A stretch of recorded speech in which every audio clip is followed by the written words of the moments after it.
안중근 의사는 류순 감옥에서 이토 히로부미를 쏜 15가지 이유 중 하나로 고메이 천황을 시해한 죄를 들었습니다. 흥선대원군 못지않게 완고한 양이파이자 메이지 천황의 아버지이기도 했던 고메이 천황. 고메이 천황의 죽음은 안중근의 의고로부터 불과 40년 전에 일어났던 일이었습니다. 안중근 의사에게는 거의 동시대사였던 것이죠. 메이지 유신을 앞둔 격동의 시대, 안중근 의사가 갖고 있던 일본에 대한 역사 인식에 대해 계속해서 알아봅시다. 사실 이토 히로부미가 고메이 천황을 살해했다는 것은 당대의 조선뿐 아니라 일본에도 널리 퍼져 있던 음모론 중 하나였습니다. 이토 히로부미가 조슈번 출신의 무사였기 때문입니다. 원래 조슈번은 국학이 번성했던 지역으로 존왕 양이론의 원산지 중 하나였습니다. 고메이 천황도 조슈번의 존왕 양이론을 지지했기 때문에 조슈번과 고메이 천황은 무척 사이가 좋았죠. 그런데 사이좋던 둘은 어쩌다가 서로 죽고 죽이려는 관계로 발전했던 것일까요? 조슈번과 고메이 천황의 관계가 굳건하던 1863년 1월, 고메이 천황은 237년간의 가택연금에서 풀려나 쇼군 도쿠가와 이에모치의 수행하에 양이 기원의 의식을 행했습니다. 고메이 천황이 황실에서 4km 떨어진 가모라는 지역까지 가마를 타고 행진하는 동안 쇼군은 말을 타고 천황을 수행하였습니다. 이는 절대 권력자인 쇼군도 천황의 신하에 불과하다는 사실을 대중에게 알리기 위해 조슈번이 마련한 자리이기도 했습니다. 그리고 양이 기원 의식이 끝나자 천황은 쇼군 도쿠가와 이에모치에게 양이의 직서를 내렸습니다. 막부는 서구 열강과 협상을 하려는 입장이었지만 쇼군은 천황의 신하로서 직서를 따를 수밖에 없었습니다. 1863년 5월, 천황의 명령에 따라 막부는 일본의 모든 번에 양이를 실행하라고 통보하였습니다. 그리고 그와 동시에 만일 양이를 결행하여 승산 없는 전쟁을 하게 되면 그 손해는 헤아릴 수 없을 것이라는 통지 역시 함께 내려보냅니다. 이는 사실상 전쟁을 하지 말라는 통지였습니다. 천황의 명령에 따른 듯 하면서도 따르지 않는 아주 일본적인 해법을 보여준 것이죠. 막부의 통지를 받은 번들은 역시나 아무런 행동도 하지 않았습니다. 하지만 양이의 선두주자 조슈번만은 달랐습니다. 조슈번은 막부의 양이 통지가 내려오자마자 단독으로 박한, 현재의 시모노세키 해협을 봉쇄하고 서양의 무역선들을 공격했습니다. 조슈번 포대로부터 불의의 공격을 받은 미국과 프랑스의 상선들은 도망쳤고 조슈번의 사기는 하늘을 찌를 듯 했습니다.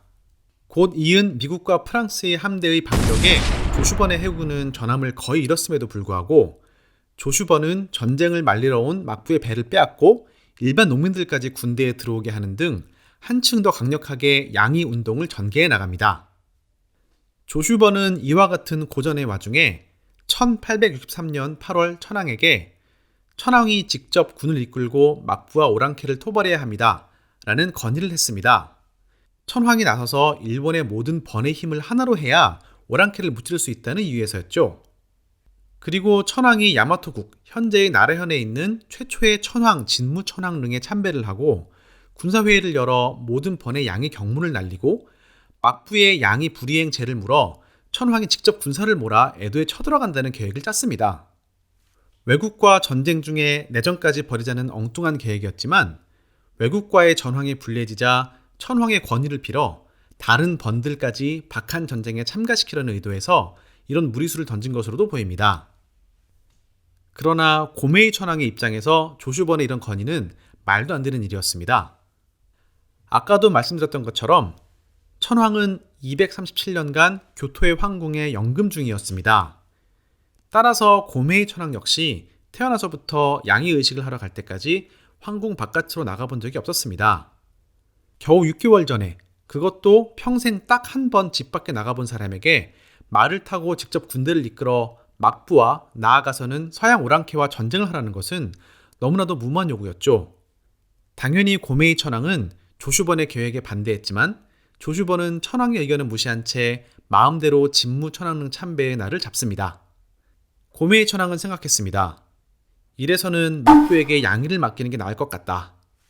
사실 고메이 천황은 가모신사의 양의 의식 직전에 막부로부터 가까운 시일 안에 양해에 나선다는 조건을 걸고 여동생인 카즈노미야 네친왕을 쇼군 도쿠가와 이에모치와 결혼시킨 바 있었습니다. 쇼군 도쿠가와 이에모치를 자신의 처남으로 삼았던 것입니다. 고메이 천황은 결국 친막부 측 신하들에게 조슈번을 교토에서 몰아낼 것을 지시했습니다.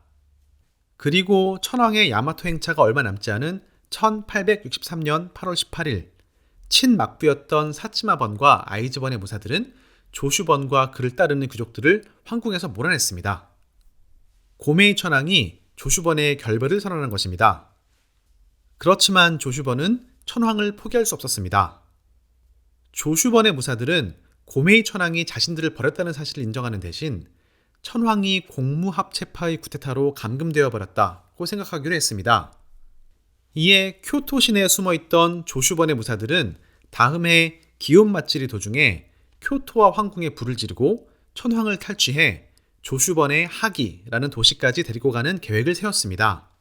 이 계획은 막부의 치안 조직인 신센구미에게 발각되어 관여한 조슈번 인사들이 계획 현장에서 살해되는 것으로 막을 내렸습니다. 이 테러 계획, 조슈번 입장에서는 천황 구출 계획이 실패하자 조슈번은 이번엔 조정에 편지를 보내 조슈번은 잘못이 없으니 조슈번주의 근신을 풀고 조슈파의 귀족들을 조정에 돌아가게 달라고 요청했습니다. 하지만 고메이 천황은 이번에도 조슈번의 요청을 거절했습니다. 그러자 조슈번은 아예 군대를 이끌고 황궁을 공격했습니다. 그러나 이번에도 친막부파의 군대에게 패퇴하여 애꿎은 교토 시내만 불태우고 말았습니다. 이에 더해 황궁을 향해 발포한 조슈번은 완전히 역적으로 규정되었습니다. 곧 이어 조슈번에게는 더욱더 힘든 상황이 벌어졌습니다. 조슈번이 박한, 즉 시모노세키를 계속 봉쇄하자 영국 영사 올콕은 일본의 본때를 보여주기 위해 미국, 프랑스, 네덜란드를 설득하여 연합함대를 구성해 조슈번을 공격하기로 합니다. 연합함대는 조슈번이 점령하고 있던 지역에 집중 포격을 가해 순식간에 조슈번의 해군을 괴멸시키고 박한을 점령해버립니다. 이어서 조슈번의 마지막 숨을 끊으려는 듯 고메이 천황의 조슈 정벌령이 내려집니다. 황궁을 향해 총을 겨누었던 것이 죄목이었습니다. 조슈번의 무사들은 마침내 깨닫습니다.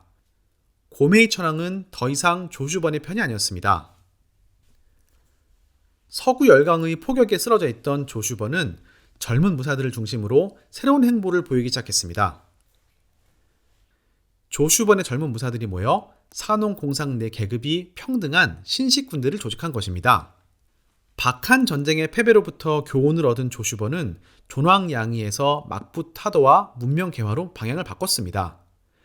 우선은 쳐들어오는 막부를 무너뜨리되 서양 오랑캐는 좀 더 힘을 기른 후에 물리치자는 뜻이었죠. 조슈번은 영국제 무기를 수입하고 서양식 전술을 연마하기 시작했습니다.